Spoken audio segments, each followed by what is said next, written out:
নমস্কার বন্ধুরা, স্বাদে বাঙালিয়ানা চ্যানেলে স্বাগত। আজকে আমি আবার চলে আসলাম একটা নতুন রেসিপি নিয়ে, তিল পনিরের রেসিপি।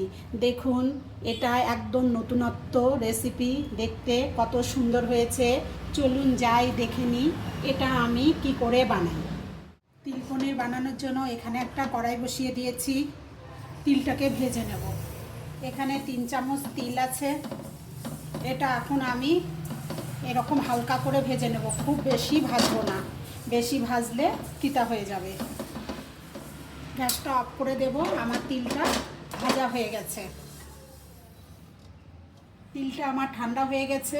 এই মিক্সির জারে দিয়ে দেব 10-12টা কাজু। এখানে একটা বড় সাইজের টমেটো ধুয়ে কেটে রেখেছি। এখানে দেব 5-6টা কাঁচা লঙ্কা, লঙ্কাটা আপনাদের স্বাদ অনুযায়ী দেবেন। দেব এখানে 1.5 ইঞ্চি টুকরো করে কাটা আদা আছে, একটু জল দিয়ে দেব, দিয়ে এটা মিহি পেস্ট তৈরি করে নেব। এই যে আমার মশলাটা এরকম পেস্ট হয়ে গেছে, এটা আমি এখন এক সাইডে সরিয়ে রাখব। এখন আমি পনিরটা কেটে নেব। এখানে আমার 280 গ্রাম পনির আছে, এটা আমার বাড়িতে তৈরি করা পনির। আমি এরকম লম্বা লম্বা করে কাটবো, আপনারা আপনাদের সাইজ অনুযায়ী কাটবেন পছন্দ মতন। আমি একটু বড় বড় টুকরো করেই কাটবো।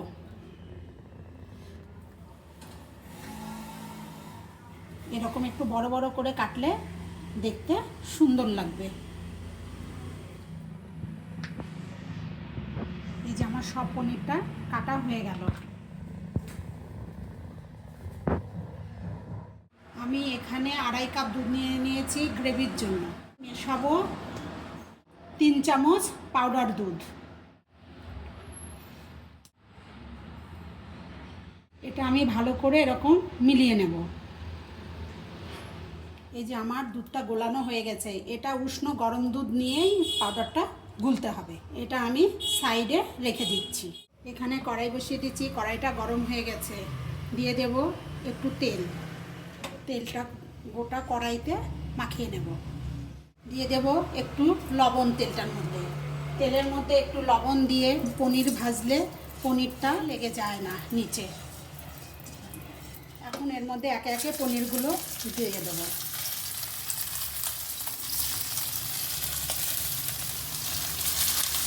এখন এরকম উল্টে পাল্টে একটু লাল করে ভেজে নেব। হিটটা একটু কমিয়ে দিতে হবে, না হলে পনিরটা পুড়ে যাবে। তিল পনিরটা বানানোর জন্য এরকম লাল লাল করে ভাজতে হবে। এখন আমি এখানে একটা বাটিতে গরম জল নিয়ে নিয়েছি, এই গরম জলের মধ্যে পনিরগুলো দিয়ে দেব।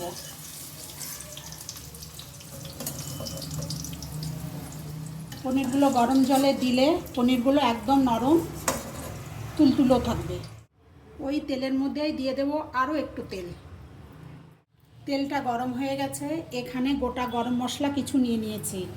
লবঙ্গ 3-4টে, দারচিনি টুকরো, 4-5টা গোলমরিচ, শাহজিরে, 3টা ছোটো এলাচ, জয়িত্রী একটুখানি, আর একটা তেজপাতা।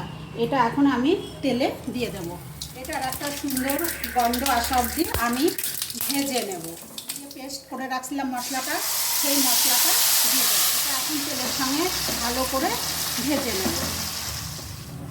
এরকম করে মশলাটা ভেজে নিতে হবে লো হিটে, যেহেতু কাজু দেওয়া আছে নিচে লেগে যেতে পারে, কন্টিনিউ নাড়তে হবে। মশলাটা এখন আমার কষানো হয়ে গেছে, দেখুন কি সুন্দর তেল ছেড়েছে।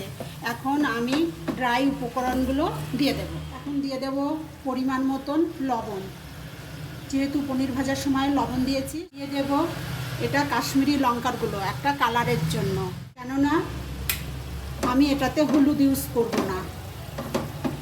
কাশ্মীরি লঙ্কার গুঁড়োটা একটা সুন্দর কালার দেবে। দিয়ে দেব 1/2 চামচ গোলমরিচ গুঁড়ো, 1 চামচ চিনি। চিনিটা আপনাদের স্বাদ অনুযায়ী দেবেন, যেহেতু এটা নিরামিষ রান্না, একটু মিষ্টি মিষ্টি খেতে ভালো লাগে।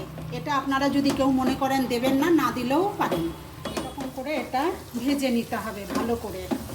এখন দেব হচ্ছে যে পনিরটা আমি জলে ডুবিয়ে রাখছিলাম, সেই পনিরটা জল থেকে ছেঁকে দেব, কেননা আমি জল এটাতে দেব না।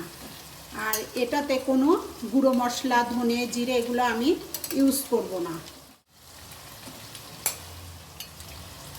পনিরটা দিয়েও ভালো করে নেড়ে নেব। এই রান্নাটা খুব টেস্টি হয় বন্ধুরা, একবার হলেও বানিয়ে খেয়ে দেখবেন। নিরামিষের দিনে রুটি, পরোটা, ফ্রাইড রাইস, পোলাও, নান প্রত্যেকের সঙ্গেই এটা খেতে ভীষণ ভালো লাগবে। শর্টকাটে রান্নাও হয়ে যায়। এখন এটার মধ্যে দেব 1 চামচ কস্তুরি মেথি। যেহেতু এটা নিরামিষ রান্না, হাতে ঘষে দেব। এটা দিলে ভীষণ ভালো একটা সুন্দর গন্ধ আসে। এই রান্নাতে কস্তুরি মেথি দিলে খুব ভালো লাগে খেতে। আমার এটা কষানো হয়ে গেছে।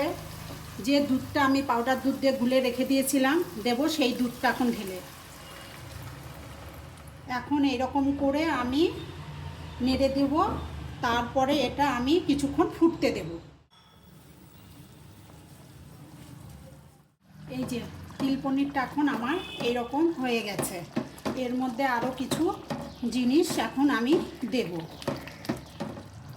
1/2 চামচ গরম মশলার গুঁড়ো দিয়ে দিলাম। কাঁচা পাকা লঙ্কা 4টে দিয়ে দিলাম চেরা, এটা একটা সুন্দর গন্ধ আসবে। আর দিয়ে দেব হচ্ছে ঘি। এর মধ্যে একটু ঘি বেশি দিলে খেতে ভালো লাগে। আমি ভরে ভরে 2 চামচ দিলাম। এটা দিয়ে আবার একটু নেড়ে নেব। গ্রেভিটা আপনাদের পছন্দ অনুযায়ী রাখবেন, কেননা এটা রেখে দিলে আরও একটু জমে যাবে। রান্নাটা আমার হয়ে গেছে। আমি এটা 10 মিনিটের জন্য রেখে দেব। তারপরে আপনাদেরকে আমি সার্ভ করে দেখাচ্ছি। আমার এটা হয়ে যাওয়ার পর আমি এটা ঢাকা দিয়ে রেখে দিয়েছিলাম যাতে সুন্দর একটা ভেতরে গন্ধ থাকে। এখন এটা আমি খুলে আপনাদেরকে দেখাচ্ছি দেখতে কত সুন্দর হয়েছে। এই রকমই হবে তিল পনিরটা। যারা তিল পনির কোনো দিন খাননি তাদেরকে বলবো একবার হলেও বানিয়ে খেয়ে দেখবেন, দারুণ টেস্টি হয়। এটা এখন আমি নামিয়ে সার্ভ করে দেখাচ্ছি। দেখুন বন্ধুরা, আমার তিল পনিরটা দেখতে কত সুন্দর হয়েছে। রান্নাটাও আমার শেষ হয়ে গেছে, আপনাদেরকে সার্ভ করে দেখালাম। আপনারা এই রেসিপিটা প্রথম থেকে শেষ অবধি দেখলেন। যদি ভালো লাগে তাহলে লাইক, শেয়ার, কমেন্ট করতে ভুলবেন না। আমি আবার আসবো নিত্য নতুন এরকম ভিডিও নিয়ে।